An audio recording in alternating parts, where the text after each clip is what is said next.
शिंदे साहेब, सांगलीमध्ये झालेल्या बैलगाडी शर्यतीचा पारितोषिक वितरण सोहळा नुकताच पार पडला. एक स्मरणीय अनुभव आपला होता, काय सांगाल त्या संदर्भात? खरं म्हणजे माझ्या जीवनामध्ये पहिल्यांदा बैलगाडा शर्यत एवढ्या मोठ्या भव्य दिव्य प्रमाणामध्ये चंद्रार पाटील यांनी आयोजित केली होती. 5 लाखापेक्षा जास्त लोक त्या ठिकाणी होते आणि त्यामध्ये लाखो लोक सहभागी झाले होते बैलगाडी शर्यत पाहण्यासाठी. आणि खऱ्या अर्थाने बैल हा शेतकऱ्यांचा सोबती असतो, साथी असतो आणि शेतकऱ्यांसाठी देखील ही बैलगाडा शर्यत अतिशय महत्त्वाची ठरली. मोठ्या प्रमाणावर त्या ठिकाणी फॉर्च्युनर, त्याचबरोबर थार गाडी, ट्रॅक्टर, 2 व्हीलर अशी मोठी बक्षिसं त्या ठिकाणी लावली होती. आणि एक शेतकरी 10-15 लाख रुपये त्याच्यावर कर्ज होतं, तो फॉर्च्युनर जिंकला. आणि त्याच्यामध्ये पहिल्यांदा लाडक्या बहिणींचा सहभाग देखील या बैलगाडा शर्यतीमध्ये होता. हा देखील इतिहास होता. श्वानांची शर्यत होती. म्हणजे बैल हा आपला शेतकऱ्यांचा मित्र आणि श्वान हा शेतकऱ्यांचा प्रामाणिक मित्र, अशा शर्यती त्या ठिकाणी रंगल्या होत्या. आणि चंद्रार पाटील यांनी अतिशय उत्तम आयोजन त्याचं केलं त्याबद्दल. आणि आज बक्षीस समारंभ होता. मी मनापासून सगळ्यांना ज्यांना पारितोषिक मिळालंय, जे विजेते आहेत, त्यांचं अभिनंदन करतो. बिबट्यांचा प्रश्न प्रामुख्यानं महत्त्वाचा आहे. अजित पवारांचं असं म्हणणं आहे की वन खात्यानं असं कळवलंय की हे बिबटे काही जंगलातले नाही आहे, त्यांची पैदास उसांमध्ये झालेली आहे. नाही, आज मुख्यमंत्री महोदयांच्या अध्यक्षतेखाली एक महत्त्वाची बैठक झाली. अजितदादाही होते आणि आम्ही सगळेच होतो. त्यामध्ये जे काही पुणे जिल्ह्यामध्ये जुन्नर असेल, शिरूर असेल, पारनेर असेल, अहिल्यानगर असेल, या अनेक ठिकाणी बिबट्यांची जी दहशत पसरलेली आहे आणि लोक भयभीत झालेले आहेत. मी स्वतः त्या ठिकाणी व्हिजिट करून आलो आणि दिवसा ढवळ्या बिबटे तिकडे फिरताना लोक पाहत आहेत. त्यामुळे आजची बैठक अतिशय महत्त्वाची होती.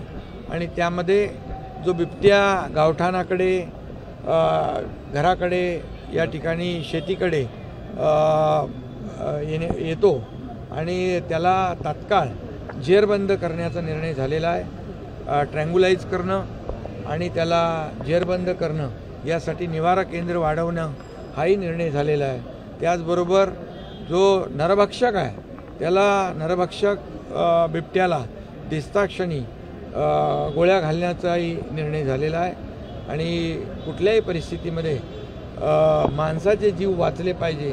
तिथल्या लहान मुलांमध्ये एक भीतीचं वातावरण झालं आहे, पालकांमध्ये भीतीचं वातावरण निर्माण झालं आहे. आणि म्हणून मोठ्या प्रमाणावर पेट्रोलिंग, पोलीस डिपार्टमेंट आणि फॉरेस्ट अशा प्रकारचे वन खात्याचे टीम आणि पोलीस या सगळ्यांनी गस्त वाढवणे, पेट्रोलिंग करणे, त्याचबरोबर या बिबट्यांचा जो काही वावर आहे तो कमी करणे, अशा प्रकारचे निर्णय त्या ठिकाणी झाले. त्याचबरोबर पिंजरे मोठ्या प्रमाणामध्ये त्या ठिकाणी उपलब्ध करून देणे हे देखील झालं आहे. आणि रेस्क्यू सेंटर जे आहे ते वाढवणं, याच्यावर देखील निर्णय झालेला आहे. आणि मला वाटतं की ही जी काही टीम आहे, फॉरेस्टची टीम, त्याला बेशुद्ध करण्याचं, ट्रँग्युलाइज करण्याचं जी काही प्रक्रिया आहे, यासाठी देखील मोठ्या प्रमाणावर मॅनपॉवर आणि जी काही यंत्रणा आहे ती उभी करण्याचा निर्णय झालेला आहे. आणि त्याचबरोबर बिबट्या शेड्यूल 1मधून शेड्यूल 2मध्ये टाकण्यासाठी केंद्र सरकारकडे देखील मागणी करण्याचा निर्णय झालेला आहे, जेणेकरून त्या भागामध्ये बिबट्याची दहशत संपून जाईल.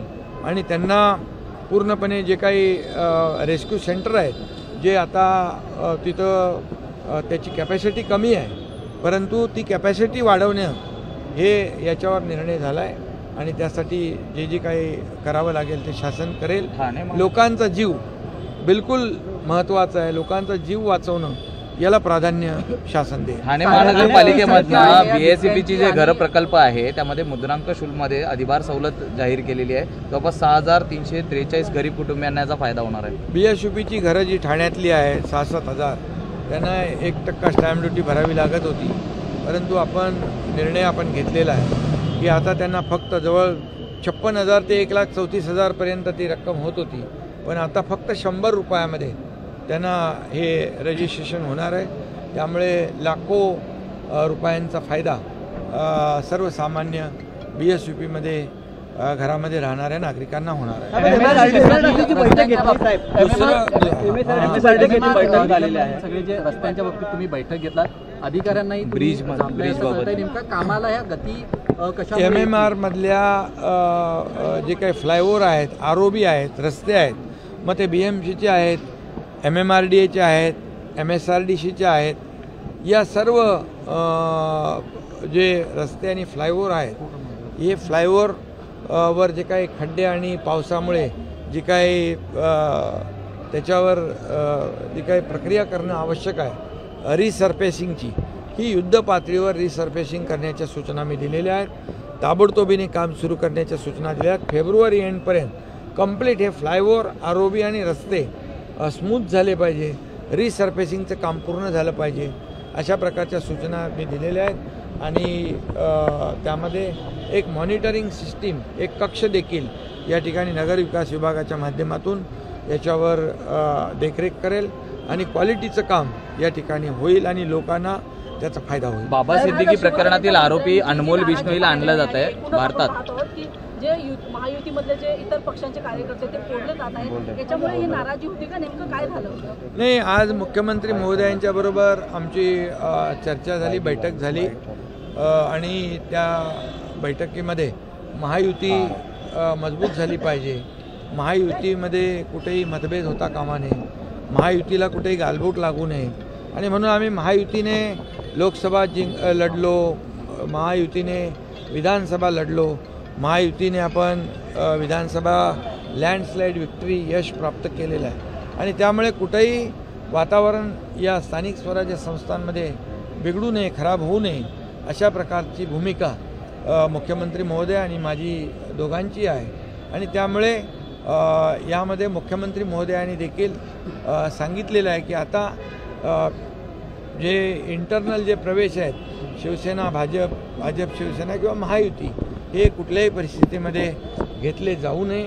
प्रत्येकाने आचारसंहितेचं पालन केलं पाहिजे, म्हणजे आपल्या पक्षाची आचारसंहिता. बरोबर. आणि त्यामुळे मी देखील आमच्या सर्व पदाधिकारी कार्यकर्त्यांना सूचना दिलेल्या आहेत आणि मुख्यमंत्री महोदय स्वतः त्यांच्या देखील कार्यकर्त्यांना आणि त्यांच्या पदाधिकाऱ्यांना अतिशय सक्त सूचना देतील आणि महायुती कुठेही महायुतीमध्ये मिठाचा खडा नाही, गालबोट लागणार नाही आणि मतभेद होणार नाही याची काळजी. अनमोल बिश्नोई प्रकरणात बाबा सिद्दीकी हत्या प्रकरणातील आरोपी अनमोल बिश्नोईला भारतात आणलं जात आहे. मुख्यमंत्री आणि आमची चर्चा झाली, बाबा सिद्दीकी प्रकरणातील व्यवस्थित चर्चा झाली. बाबा सिद्दीकी प्रकरणातील आरोपी अनमोल बिश्नोईला भारतात आणलं जात आहे. कसं पाहता प्रत्यारोप मोठं आहे हे? खरं म्हणजे बाबा सिद्दीकी आपले लोकप्रतिनिधी होते आणि ही त्यांची हत्या ही खरं म्हणजे एक दुर्दैवी घटना घडलेली आहे, दुःखद घटना घडलेली आहे आणि म्हणून जी काही हत्या, पोलीस त्याचा तपास करतात, गृह विभाग तपास करतात,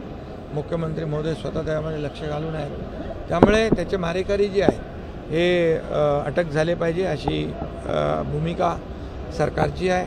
त्यांच्या कुटुंबियांची देखील तीच भावना आहे की ज्यांनी त्यांची हत्या केली आहे त्यांना सजा झाली पाहिजे. सर पीएम मोदी और अमित शाह दोनों ने इस बात को कहा है कि जिस तरह से बाहर के गैंगस्टर्स हैं उन्हें वापस लाया जाएगा, ऐसे में अनमोल बिश्नोई को भारत वापस लाना एक बड़ी प्रक्रिया है भारत सरकार की तरफ से. प्रधानमंत्री नरेंद्र मोदी जी और गृह मंत्री अमित भाई, ये देश का दुश्मन कोई भी हो उसको छोड़ेंगे नहीं. पाकिस्तान को भी ऑपरेशन सिंदूर के माध्यम से जिन्होंने पहलगाम का हमला किया है उनको भी मुंह तोड़ जवाब दिया है, घर में घुसकर मारने का काम किया है. ये नया भारत है, इसलिए इस देश में हमारे किसी भी राज्य में ऐसी कोई भी दुर्घटना हो तो आरोपी कोई भी हो कहीं भी हो उसको ढूंढ कर लाने का काम सरकार करेगी। सर आपकी देश विदेशातील प्रत्येक घडामोडींचे लाईव्ह अपडेट मिळवण्यासाठी आता साम टीव्हीच्या सर्व सोशल मीडिया प्लॅटफॉर्मला लाईक, फॉलो आणि सबस्क्राईब करा। तसंच सर्व नोटिफिकेशनसाठी बेल आयकॉन प्रेस करायला विसरू नका।